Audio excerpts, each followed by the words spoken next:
Hey Latchkey kids and driving mutants, I'm Lady Shasha, mistress of the snark, and let's do another Tubi Tuesday. I just watched a movie called Bite Marks. The animated intro sets the tone and lets you know that this is going to be a horror comedy. The theme music kind of reminds me of the orchestral score from Gremlins. Later in the movie, there's a score that reminds me of the song that was playing in the dance club scene in Fright Night. Funnily enough, this movie is about a guy named Brewster. Brewster has to take over a truck driving gig when his brother doesn't show up. The truck that he's driving just happens to be filled with coffins. There's also a couple in this that are backpacking across country. Why one would do such a thing? I don't know. It couldn't be me. I'm not a camping, hiking type person. I'm not outdoorsy at all. I might consider going to one of those cool new cabins with the jacuzzi and the Wi-Fi, but roughing it, no bueno. I don't even go to music festivals because of the whole porta potty situation. I can't do it. Also, there's the walking in the dirt. Anyway, the couple is named Carrie and Vogel. I like their interaction and chemistry with each other. Their relationship is believable. Their paths cross when the couple decide to hitchhike and the truck driver picks them up. Together, they will have to face shirtless vampires. Why the vampires have no shirts? Actually, there is an explanation for why the vampires have no shirts later on in the movie, but I won't spoil it. I'm not mad at it though. Actually, I'm not mad at the creature design at all. It's super low budget, but so what? The creature design in this actually reminded me of that creature design that was in The Vampire Effect. I need to watch that again so I can give you a review. I really like The Vampire Effect. This is a horror comedy, as I said, and while it isn't very scary, to me I thought it was a lot of fun and it had a lot of witty dialogue.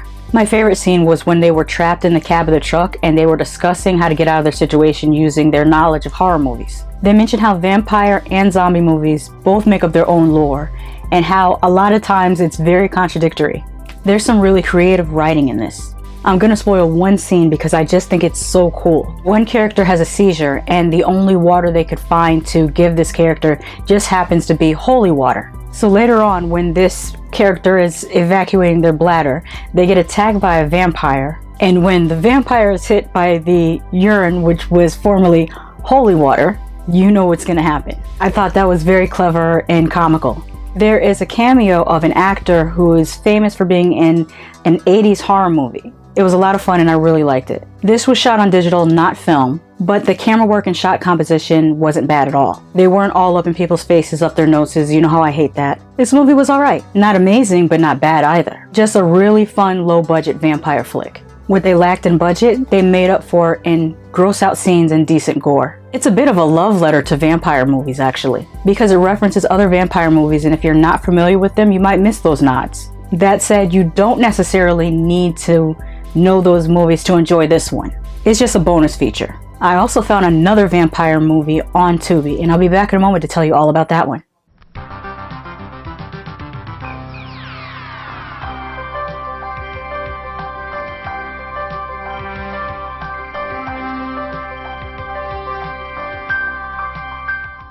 Welcome back. Let's talk about Bit. Is this the first Gen Z horror movie? I dig it, except it's not. When I looked it up, it wasn't written or directed by anyone in Gen Z. So what I'd love to know is, those of you that are of that generation and have seen this movie, did they capture it correctly? Did the writer get it right? Did he get it 50% right? Did he miss the mark entirely? I can't say because I'm Gen X, but I would love to hear what younger people thought of this movie. From my standpoint, this started out having Lost Boys vibes a little bit. Maybe just because they were vampires in California, and they were in a rock club, and it's two siblings that moved from Oregon to California. Let me just say, these cornrows are tight.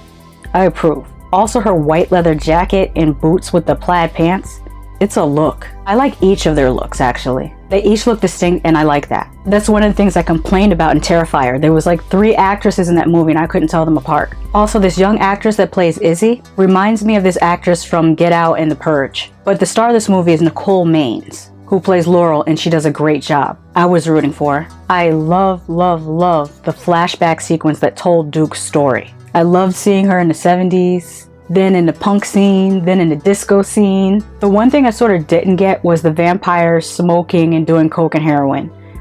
Because it makes you think, like, what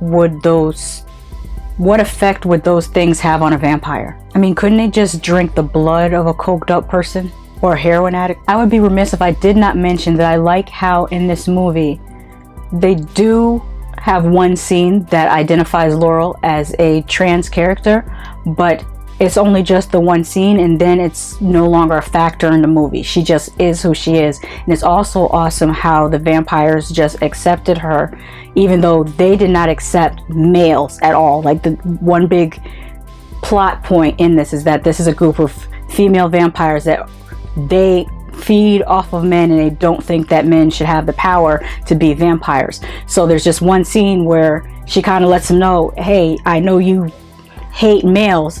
I was born assigned male. And they were like, yeah, well, you're a woman now, so it's whatever. And I thought that was really cool, especially since the movie doesn't make it her only characteristic.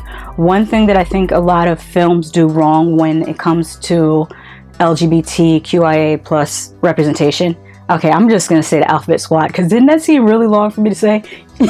Anyways, one of the things that a lot of movies get wrong with representation is they make a person's gender expression or identity their whole personality. That's not a person's whole personality. That's just one small factor in their personality. And they did not do that in this movie. She has a whole personality. She has a whole backstory, and that one fact about her is mentioned exactly once in the movie and never again. And I thought that was really, really cool. Her character does do something stupid towards the end of the movie, but it's basically just a plot device for her to have a final showdown with vampire Kelsey Grammer. He looked like Kelsey Grammer to me. I liked him though, he was a good actor. This was written and directed by Brad Michael Elmore, who is also known for Boogeyman Pop, which I had been interested in seeing since 2018, but it's never been released streaming anywhere. I like this movie. It was pretty fun. It's not awesome, but it's not bad either. It's just alright, just like Bite Marks. Both two alright movies. They made a great double feature, and I'm glad I got to see them on Tubi. But, like I always say, don't take my word for it. Watch it for yourself. Have you seen Bite Marks? Have you seen Bit? Let me know in the comments. Until next time.